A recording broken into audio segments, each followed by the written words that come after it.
भगवान की जिसने पधराली, प्रियाजू की पधराली सेवा कर रहा है, आप समझो श्री जी के निकुंज में हो, संशय मत करना, सीधे आपको श्री जी अपनी सेवा में लेंगे यदि सेवा विराजमान। देखो साधना का फल होता है, सेवा का फल नहीं होता। सेवा का सीधा फल होता है स्वामी के समीप नित्य सेवा में पहुंच जाना। आज तक हमें कहीं ऐसा प्रमाण नहीं मिला कि श्री जी की सेवा करने वाले की गति में अंतर हुआ हो, कहीं भी ऐसा। साधना से भ्रष्ट होते तो देखा गया, लेकिन श्री जी की परिचर्या करने वाला श्री जी को प्राप्त नहीं हुआ, ऐसा हमें अभी तक प्रमाण नहीं मिला। ये श्री राधा मोहन जी के आराध्य देव थे, आस्करन जी के, और ये सेवा में मगन रहते। देखो जब आप ठाकुर सेवा, जैसे आपको कि अब हम सेवा में रहेंगे तो हमारा काम कौन करेगा, तो पूरी सृष्टि तुम्हारे काम से चल रही है, तुम्हारे चलाए चल रही। अरे कुछ समय, घड़ी दो घड़ी तुम ऐसी निकालो जिससे एकांत चित्त से आनंद पूर्वक अपने लाडले ठाकुर को दुलार कर सको। उनको श्रृंगार करो, भोग लगाओ, आरती करो, चार परिक्रमा करो, साष्टांग दंडवत करो। जीवन का परम लाभ है ये। पर नहीं, आप खाएंगे हलवा, गरम गरम पकौड़ी, चाय, और ठाकुर जी के सामने वो सफेद वाले दाना नहीं आते, चिरौरी रख दो ठाकुर। अरे भाई तुम क्या कर रहे हो, चोरी कर रहे हो तुम।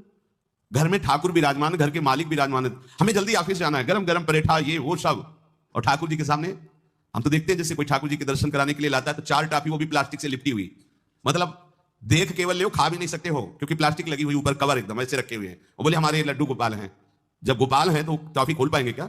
अगर आपको टॉफी वाली है तो आप खोल करके सुंदर एक कटोरी में रख करके थे, ऐसे चार दाने चिरौरी रख दिए, कटे हुए मिश्री के टुकड़े रख दिए। अरे अनंत ब्रह्मांडों का भरण पोषण करने वाला तुम्हारी चिरौरी के लिए मर रहा है। हाँ, अगर तुम्हारे पास केवल चिरौरी ही है तो वो तृप्त हो जाएगा। तुम खाओ हलवा, उसको रखो, चिरौरी तुम पहनो एक से एक बढ़िया कपड़ा, और ठाकुर जी के लिए अलग कपड़ा होता है दुकानों में, वो ठाकुर जी के लिए लेना है।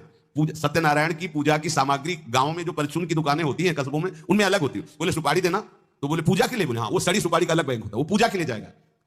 प्रभु के लिए तुम ऐसे चिरौरी रख देते हो। वो नारियल भी जिसमें पानी लो, देखो ना कथा, सत्यनारायण की कथा करनी, हमें नारियल दे दो, वो सूखा नारियल जो किसी काम में ले जाएगा वो सत्यनारायण के पास जाएगा।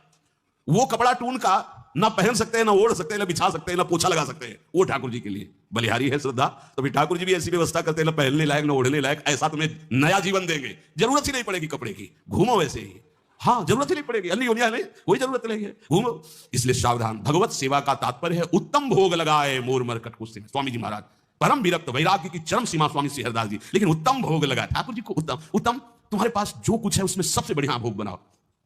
धन्ना जी के पास बाजरा की रोटी भी पूरी नहीं थी कि भरपेट पाले, तो एक रोटी रोज ठाकुर को रखते थे, आधी ठाकुर जी पाते थे, आधी आप पाते थे। सुदामा जी के पास कौन सा माखन मिश्री था, वो तंदुल जो पछोरने से बाहर निकलते हैं, किसी काम में नहीं, वो लेके गए थे। ठाकुर जी पाते कहते आज मैं तृप्त हो गया। सबरी जी के पास क्या था, क्या था? जंगली बेर, कहीं कड़ुआ कसैला ना हो, इसलिए चक के मेरे रघुनाथ जी को कहीं कसैला ना लगे। प्रभु वाह वाह करके पा रहे।